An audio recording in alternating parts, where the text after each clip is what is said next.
Boa noite, eu sou a Eduarda. O meu objeto de aprendizagem se trata do FET Colorado, no qual simularemos as transformações de energia que ocorrem quando um skatista está no topo da rampa e desce indo para o outro topo da rampa, né? O que, que ocorre ali com as energias potenciais e cinéticas e o que ocorre quando colocamos atrito nesse sistema, quando modificamos a gravidade nesse sistema. Esse plano de aula que eu desenvolvi foi para 2 períodos de 50 minutos cada e para ser trabalhado com a turma do primeiro ano do ensino médio. Logo quando clicamos no link, que está disponibilizado ali no primeiro slide, entramos nesta página, que mostra aqui para nós a energia na pista de skate. E se a gente for descer um pouquinho, tem aqui os tópicos que vão ser abordados: energia de conservação, energia cinética, energia potencial, térmica e fricção.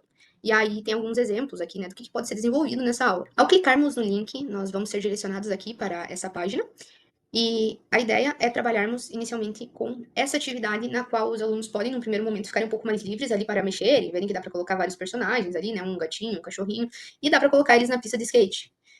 E aí, nós não vamos deixar esses alunos simplesmente trabalhando por conta própria. A ideia é justamente trabalharmos com um roteiro que está lá no plano de aula. E a primeira pergunta desse roteiro é a seguinte: solta o skatista a 2 metros de altura, sem atrito e com as barras de energia ativada. Então responda, o que acontece com a energia potencial gravitacional quando o skatista desce a rampa? E justamente esse roteiro vai ser impresso para os alunos, para eles escreverem ali o que, que eles estão visualizando. Então, vamos primeiro de tudo botar aqui a energia, como está pedindo, e vamos colocar o cachorrinho lá em cima da nossa rampa. Então, a pergunta era sobre o que ocorre com a energia potencial gravitacional quando ele desce a rampa. Então, se a gente for cuidar, ó, na descida, a potencial gravitacional diminui. Por quê? Porque tá perdendo altura, né? Já a cinética, a letra B, pergunta sobre a energia cinética. O que, que acontece quando ele desce a rampa? Aumenta? A gente consegue ver aqui que a barrinha verde, na descida, ela aumenta. O que, que acontece com a energia mecânica? Ah, ela permanece constante. O que, que isso significa? Que se a energia mecânica vale 20, no momento em que a cinética vale 12, a potencial vai valer 8. No momento que a cinética vale 3, a potencial vai valer 17. De forma que a soma dessas duas sempre dê uma constante. E aí, depois, a gente vai explorando um pouquinho mais outras atividades, aumentando um pouquinho a complexidade das nossas simulações. Já na próxima pergunta, é questionado aos alunos como no que influencia a altura. Aí o que eles podem fazer? Eles podem vir aqui ao lado e apertar aqui no velocímetro. E a pergunta é: no que a altura influencia em relação à velocidade? E aí, se a gente botar aqui essa grelha, diz aqui, que seria a grade, o que isso vai influenciar se eu soltar o cachorro aqui da posição 2 metros, por exemplo, na velocidade máxima? Tá, e agora, se eu soltar de um ponto mais alto, no que isso influencia na velocidade máxima? Aumenta, diminui, permanece a mesma? Então, são todas essas relações que eles podem fazer lá, devem fazer, na verdade, e desenvolver. Aí depois, mais pra frente. Ah, e se colocar atrito, o que ocorre? O que ocorre se eu colocar atrito nessa pista, se não for mais um sistema tão ideal?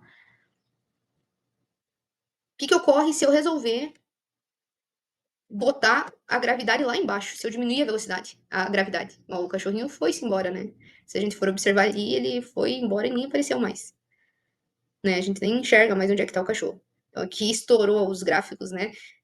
Mas é para isso o simulador, né? Para mexer e ver o que aconteceria em situações reais e também em situações extremas. Se quiser pegar e fazer um. Olha, dá para botar o cachorrinho caindo fora do gráfico, né? Observar a trajetória dele. E a exploração desse tipo de material ela é muito vasta, porque a gente pode fazer esses questionários como estão ali no roteiro, mas a gente pode ir muito além. Dá para explorar muito mais assuntos. No final, tem até um desafio que os alunos devem, eles mesmos, tentarem criar uma pista, aqui o parque de diversões, e eles devem tentar criar uma pista e verificar se o bonequinho vai conseguir ali, né, ir até o final dessa pista, enfim. Então, vamos botar aqui um exemplo. Dá para fazer um looping também nessa pista, mas dá para verificar ali, será que ele consegue? E se eu erguer um pouco mais? E se eu erguer a mesma altura, será que vai dar certo? Então, dá para explorar esse tipo de coisa com os alunos, né, como um desafio final, um desafio no qual eles tenham que usar um pouco mais da sua criatividade, não fiquem tão presos ao roteiro, fazer uma coisa um pouquinho mais livre, assim, como atividade final, né? Muito obrigada por terem assistido, um grande abraço e uma boa noite.